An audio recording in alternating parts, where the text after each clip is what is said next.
Olá, muito bom dia para você. O Record News Rural de hoje está no ar. Fique com a gente. A produção de grãos no Brasil na safra 2024-2025 deve chegar a 339,6 milhões de toneladas. Clima, ampliação da área, investimento em tecnologia e estímulo por políticas públicas influenciam nesse resultado. O 10º levantamento divulgado há alguns dias pela Conab, a Companhia Nacional de Abastecimento, aponta um aumento na expectativa de produção de grãos da safra 2024-2025. O volume é estimado em 339 milhões e 600 mil toneladas, uma alta de 14,2% em relação à temporada passada.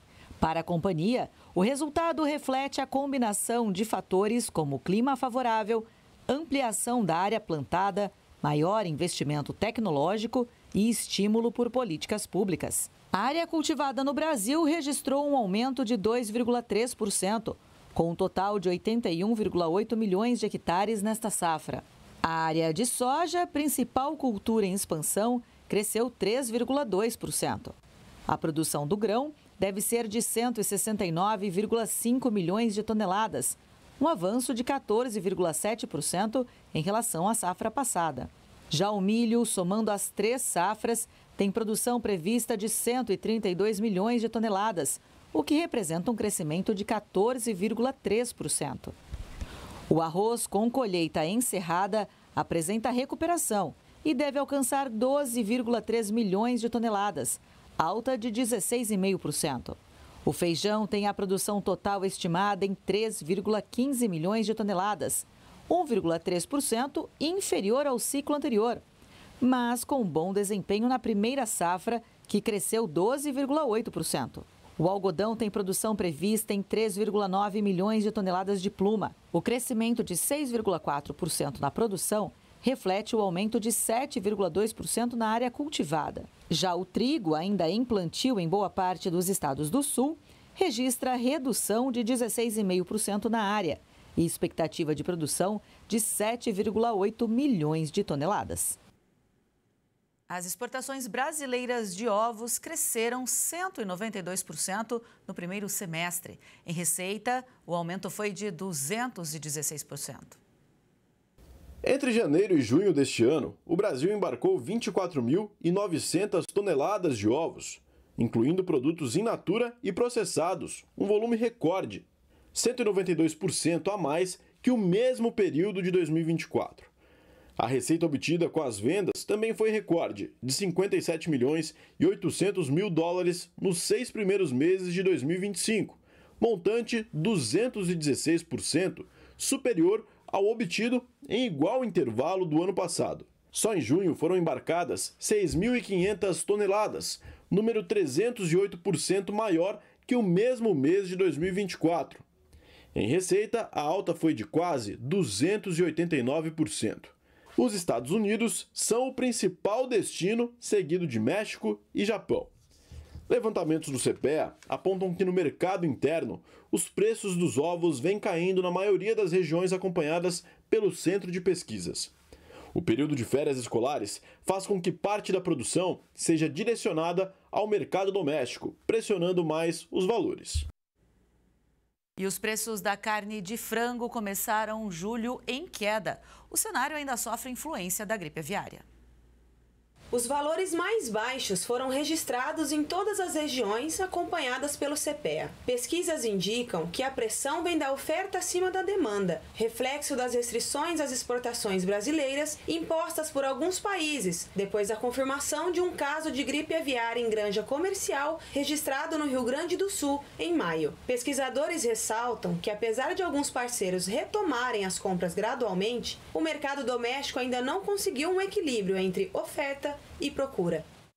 A cidade de Jaraguá, no Vale do São Patrício, em Goiás, se destaca como um dos principais polos produtores de abacaxi do país. Por lá, um grupo de agricultores familiares se prepara para começar a colheita. O seu Eli nasceu e foi criado nessa região de Jaraguá, no centro de Goiás. Aqui ele aprendeu a lida na roça, mas tem uma cultura que ele não tinha nenhuma experiência: o cultivo cultivo do abacaxi. Mas foi aí que o filho dele entrou em cena. O Felipe viu nessa fruta uma oportunidade de aproveitar uma área de 2 hectares da propriedade. Plantou isso aí, graças a Deus vai muito bem, que a fruta parece que tá boa, né? Agora me conta, como que é olhar pro filho do senhor, ver que ele interessou também com essa sucessão familiar? Satisfação muito grande, né? Porque hoje os povos hoje eles interessam mais de ir pela cidade, né? O seu Eli tá animado demais. Repare só ele andando pelo pomar e cuidando das frutas. Na roça é assim. É preciso acompanhar de perto o desenvolvimento de cada fase da planta. A variedade que predomina na região do Vale do São Patrício, em Goiás, é a pérola. E foi nessa variedade que o Felipe apostou. E pelo jeito foi uma boa aposta. A colheita do abacaxi deve começar no fim de julho, nessa área aqui. E por isso, agora na reta final, o Felipe tem que ficar sempre de olho nas frutas. O curioso é que o Felipe atua como conselheiro tutelar em Itaguaru, mas sempre interessou por esse mundo do agro, Felipe? Sempre, mas o abacaxi é a primeira vez que nós plantamos, né? Eu, desde pequeno, ajudo meu pai tirando leite, aí esses tempos agora que veio esse interesse na lavoura do abacaxi. O Felipe deverá ter uma boa produção de abacaxi, mesmo sendo marinheiro de primeira viagem.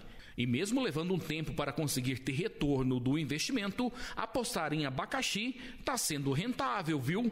Ele vai conseguir vender cada unidade por mais de R$4. Mas antes de iniciar nessa fruticultura, ele buscou o apoio do Senar Goiás. Através dessa assistência técnica e gerencial é que ele teve as dúvidas sanadas. Do plantio à colheita são 18 meses. É uma cultura que leva um tempo, mas o valor de comercialização em um pequeno espaço de terra pode compensar demais. Deu tão certo aqui nessa primeira área que o Felipe já antecipou o plantio de uma nova área ali. Se depender de tudo isso aí, clima, produção, preço, você pretende expandir mais a área ainda? Sim, agora que é para vir a roça mais barata, né? Porque a gente vamos ter as mudas, né?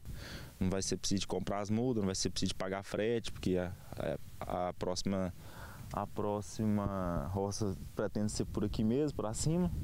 Aí fica mais barato. Se Deus abençoar que der tudo certo, vamos plantar outra sim. Para ter uma noção, por ano, os pequenos e médios produtores do município cultivam mais de 400 hectares e as frutas vão para as principais centrais de abastecimento. Para ser de primeira, o abacaxi tem que pesar acima de 1,2 kg. Nós temos uma qualidade de solo, né? É excelente para o cultivo do abacaxi. Nós temos muitos solos arenosos que o abacaxi responde muito bem. Nós temos também um clima favorável, nós temos água, disponibilidade de água para fazer irrigação nas diversas culturas, né?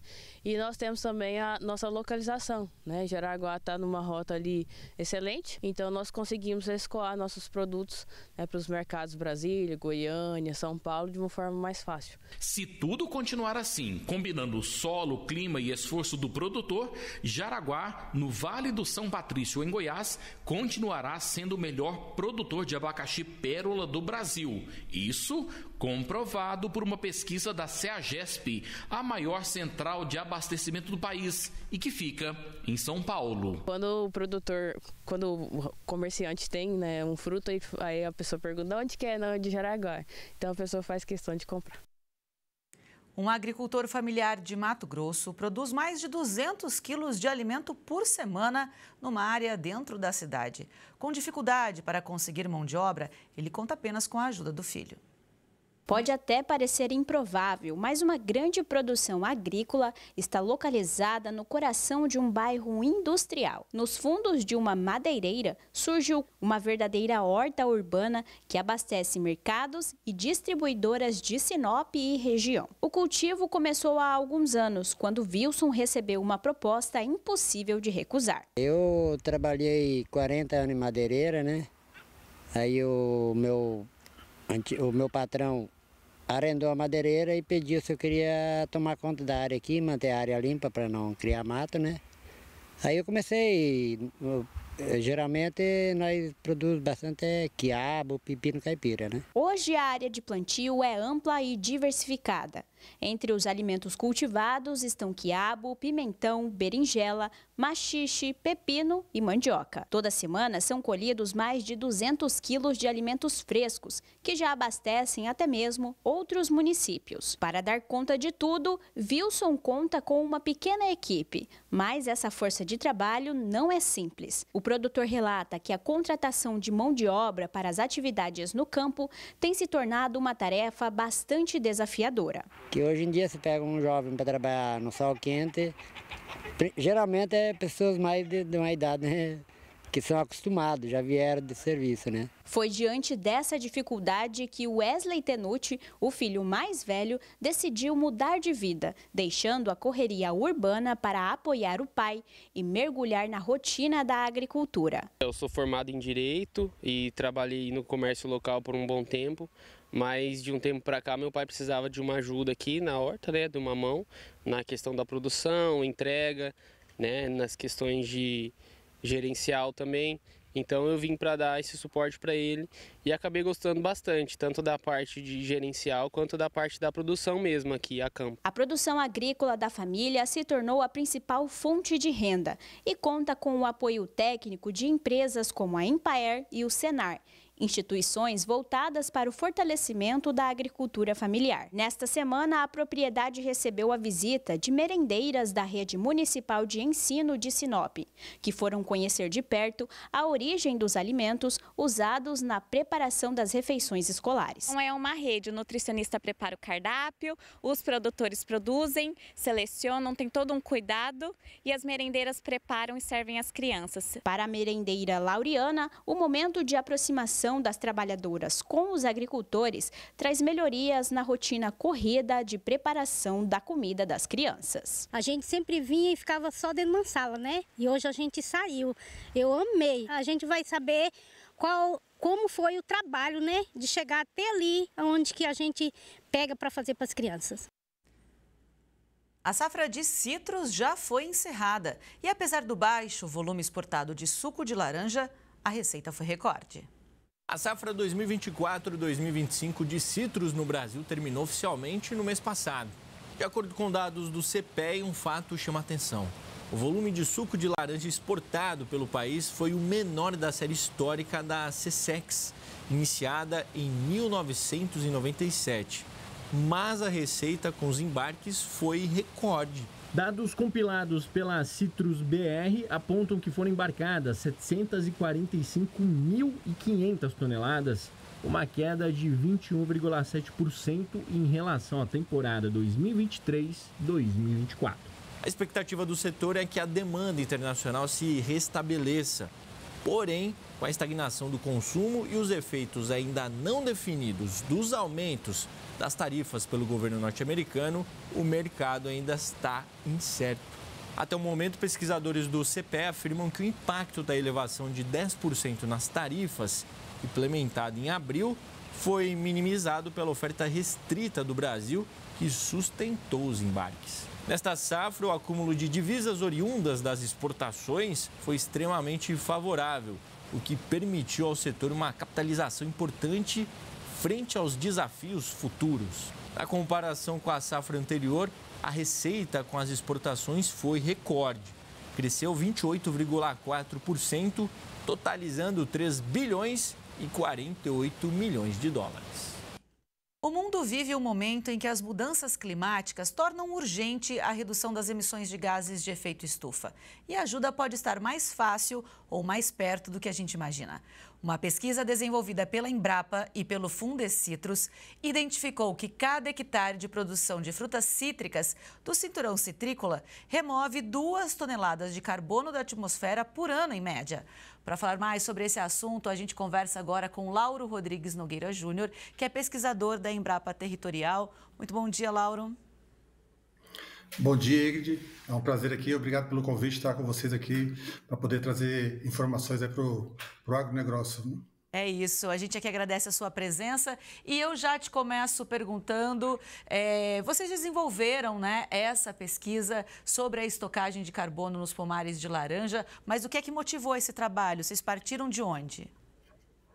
Bom, Ingrid, a primeira era entender um pouco, né? A gente realmente entender como é que funciona essa questão do carbono nos pomares de laranja, né? Então, o Fundecitrus congrega aí mais de 5 mil produtores, né? As grandes empresas exportadoras de suco de laranja do Brasil. Então, eles queriam entender como é que os citricultores estão contribuindo com essas questões de mudança do clima, né? Então, o primeiro passo era realmente conhecer qual que eram os estoques de carbono em um pomar, né, em um hectare, em um pé de laranja, e assim extrapolar para o cinturão citrícola como um todo, né, que abrange praticamente mais de 300 mil hectares de pomares de laranja. Né?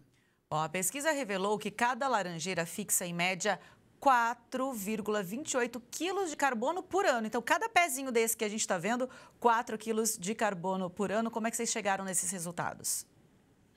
Isso mesmo, são 4 quilos, quase 5 quilos, né? E vamos dizer assim, cada pé de laranja, ela tem então um potencial de, vamos dizer assim, neutralizar 10 dias de emissões de gás de efeito estufa de um brasileiro, né?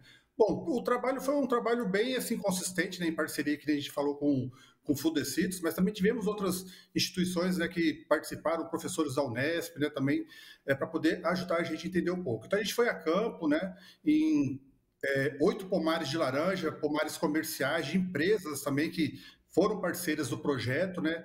E avaliamos aí 2 variedades de laranja, né? A pera e a valência, e 4 diferentes classes de idade, né? De 3 a 5, 6 a 10, 11 a 15, mais de 15 anos. Né? Então a gente foi a campo, abatemos 80 árvores, né? Nessas classes de idade e nessas variedades, né?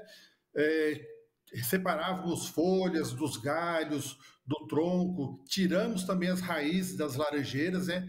Pesava em campo todo esse material fresco, aí depois a gente tirávamos amostras desse material, levávamos para a estufa, né, para laboratório, para saber qual que era o peso úmido da planta, o peso seco, e assim depois calcular, né, estimar o carbono como um todo. Então a gente levava também para analisadores elementares para poder avaliar o carbono. Então a gente sabe em cada quilo de uma laranjeira quanto tem de carbono, né? Então a gente chegou a esses resultados dessa forma direta, né? E depois extrapolamos para o cinturão como um todo, né? Então a gente fizemos uma estimativa aí por planta, né? Cada laranjeira, e depois pegamos 165 milhões de laranjeiras que existem no cinturão citrícola nessa região de São Paulo e Minas, e calculamos aí, estimamos aí o volume total de carbono para esse cinturão, né? Bom, vale ressaltar que o cinturão citrícola ele é a maior área de produção de frutas cítricas do mundo. Então, é aqui, né, estado de São Paulo, sudoeste, sul de Minas, onde está concentrada a maior produção de laranja, onde tem o maior pomar, maior produção de frutas cítricas. Então, sabendo aí quanto cada laranjeira fixa, né? Vocês conseguiram estimar, então, o estoque nessa área que é a maior. Como é que vocês fizeram esse cálculo? Foi uma multiplicação mesmo simples, digamos assim? E de quanto que é esse volume? Bom, isso mesmo. Então, o cinturão realmente ele representa aí a maior área de produção de laranja para a produção de suco do mundo. Se eu não me engano, de cada 10 copos de suco produzido no mundo, 6 ou 7 vem desse cinturão, né, que abrange essa região que a gente comentou, né. Bom, como eu falei, a gente primeiro abateu as 80 árvores, né, desenvolvemos uma equação alométrica, né, que são medidas que a gente pega ali da planta, né, a altura, o diâmetro ali do tronco, o diâmetro dos galhos, né, e fizemos uma equação matemática, né, e aplicamos em mais ou menos quase 1.500 árvores, que são amostras que o Fundecitrus tem do cinturão, que todo ano eles fazem a pesquisa de estimativa de safra. Então, eles medem algumas árvores, a gente aproveitou essas medidas, aplicamos essas equações alométricas, essas equações matemáticas, né, nessa amostragem de 1.320 plantas, se eu não me engano, e aí extrapolamos, né, para o cinturão como um todo. Então, essas plantas que a gente avaliou, essas 1.320, elas estão distribuídas no cinturão como um todo, que são quase 365 mil hectares, se eu não me engano, de pomares, né? Então a gente fez essa relação, né? A partir de uma equação matemática, a gente consegue extrapolar com outras plantas para o cinturão como um todo. Então é uma estimativa muito precisa, né? Assim, a gente estima um erro muito pequeno, é uma margem de erro abaixo de 5% de erro para calcular como um todo. E aí a gente conseguiu, né, praticamente avaliar, aí são 8 milhões e 440 mil toneladas de carbono estocado nesse cinturão como um todo, né? Bom, a estimativa que vocês trazem é que, em média, cada árvore de laranja pode neutralizar 10 dias de emissões de gases de efeito estufa de um brasileiro. Então, talvez se todo mundo plantar uma laranjeira no quintal de casa, pode amenizar a situação do mundo, né? Com certeza, com certeza. Vocês viram nessas imagens de pomares, né? É o quanto que essas árvores estão estocando. Ela é quase, vamos dizer assim, uma savana, um cerrado, né? Então, essa quantidade que a gente viu de carbono por hectare, são 25 toneladas, é muito similar a alguns tipos de cerrado que ocorre, né? E essa região toda de produção, ela foi realmente assim, ocupada por cerrado, né? Então, assim, de maneira geral, um pomar, ele está representando uma floresta, né? Essas árvores são perenes, né? Tem pomares que a gente avaliou que tem quase 60 anos, né? Em média, os pomares têm 12,5 anos, mas são pomares já bem estabelecidos, e que praticamente representa aí uma floresta de cerrado de carbono, né? Bom, o valor que a gente está trazendo é só para árvores produtoras de citros, mas vocês também estimaram o carbono no solo e nas áreas de vegetação nativa das fazendas, porque é muito importante, né, para quem não é do agro especificamente, que para toda a produção você tem uma área de preservação nativa, você tem a área de preservação permanente, as famosas APPs, então não é só um pomar de laranja, tem muito ali, muitas vezes até quando a gente fala do greening, né, tem uma proteção natural ao redor dos pomares para que o psilídeo não chegue até as laranjas, digamos assim. Então, não é só pé de laranja, tem toda uma vegetação e todo um contexto em volta que também colabora com o resgate, o sequestro do carbono. Exatamente, e bem legal você ter colocado esse ponto, né? Porque realmente a contribuição dos produtores não é só com o pomar, né? Não está só ali no pomar, não está só no solo do pomar, está nas APPs, está nas reservas legais, né? Que é obrigatório por lei, né? Mas se a gente colocar para cada 3 hectares de pomar, 1 hectare é de preservação. Então, a gente avaliou praticamente 500 mil hectares de área de pomares e vegetação nativa, né? Então, a gente calculou primeiro nos pomares por meio direto, né? Então, que é, vamos dizer assim, a maior contribuição, mas também tem essa contribuição aí que os produtores de citros, né, de laranja, também dão, né? Eles preservando a sua reserva legal, a sua APP, né, que é uma coisa adicional, né? E a gente calculou exatamente, tanto no solo dessas áreas, né, das APPs reservas legais, quanto das áreas também dos pomares, e na biomassa. Então, a gente estimou, num total aí, 36 milhões de toneladas de carbono, que representa aproximadamente 130 milhões de toneladas de CO2, né? Que é o que, se a vegetação ou o carbono não tivesse no solo, ele estaria na atmosfera, né? E provocando cada vez mais o aquecimento global, que é um problema aí, além do green, né? Para os citricultores é um problema muito, muito grande, né? Porque altera muitas questões de umidade, enfim, né? E realmente tem uma importância muito grande na produção de citros. Bom, esses números são grandes e impressionantes, né? 36 milhões de toneladas de carbono estocadas nas propriedades citrícolas. O que é que isso representa, então?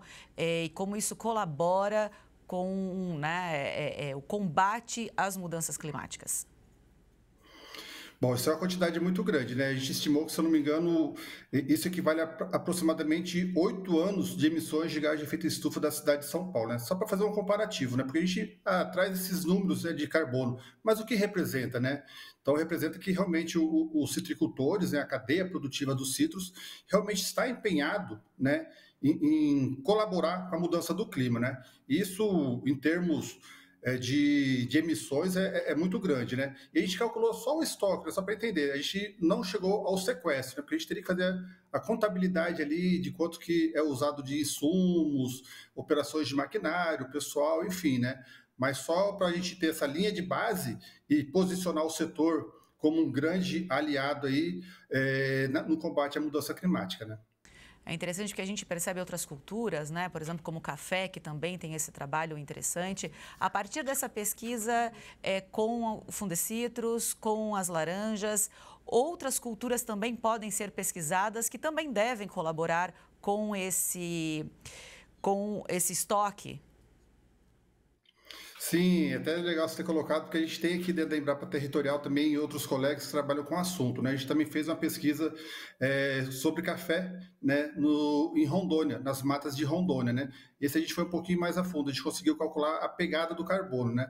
Então existe, assim, uma preocupação muito grande da Embrapa, do governo federal, de realmente a gente mostrar que essas culturas perenes, né, principalmente ligadas à fruticultura, elas têm uma capacidade muito grande de mitigação da mudança do clima, né? Porque praticamente quando a gente tem um manejo bem adequado, ela acaba sequestrando mais carbono do que ela emite, né? Então, vamos dizer assim, chega a ser até carbono neutro ou carbono negativo, né?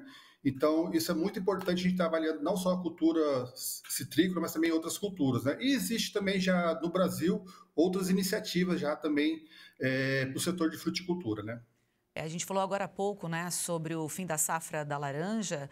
Terminou, a gente está num período aqui que terminou a safra da laranja. A gente tem o que a gente está repercutindo, né, ao longo dos últimos dias também sobre a tarifação, né, as novas taxas determinadas pelo presidente norte-americano Donald Trump, que isso pode impactar também ali a cadeia da laranja no Brasil, mas a gente mostrando cada vez mais que o Brasil produz muito e produz com sustentabilidade e foco e preocupação com o meio ambiente. Exatamente, Ingrid. Acho que essa palavra-chave que você colocou é produção com sustentabilidade, né? Isso a gente pode colocar em vários setores da produção agrícola brasileira, né, tanto nas commodities de grãos, dentro do agronegócio, né, nas frutíferas, café, enfim, né, outras culturas também ligadas a florestas, né, essa grande preocupação da agricultura brasileira em mostrar a sustentabilidade, né, porque isso também acaba abrindo outros mercados mais exigentes, né. Dias atrás eu tive uma reunião do Agenda Positiva do Agro dentro do Ministério da Agricultura, né, dentro do MAPA, né, e a Abrafrutas, que é uma instituição aí que representa os exportadores de frutas do Brasil, colocou alguns pontos muito importantes, que as certificações, hoje em dia, para o setor de exportação, todos já estão começando a exigir essa questão de avaliação do carbono, né? Por entender que realmente é necessário. Hoje em dia a gente não tem mais que só colocar na balança as questões econômicas, né? Que tem esses problemas de embargo, de tarifação, de entrada no país, nosso produto não tem sustentabilidade, tem que provar, né? Então a certificação vem trazendo para o setor da fruticultura a necessidade de colocar dados de carbono, né, para poder mostrar ainda mais como que a nossa produção agrícola, de maneira geral, ela é sustentável. E aí a gente já está na frente com esse trabalho, né, da Embrapa e do Fundecitrus, porque também esse trabalho identificou mais de 300 espécies de animais silvestres vivendo nas áreas citrícolas. É isso mesmo? O que é que vocês encontraram?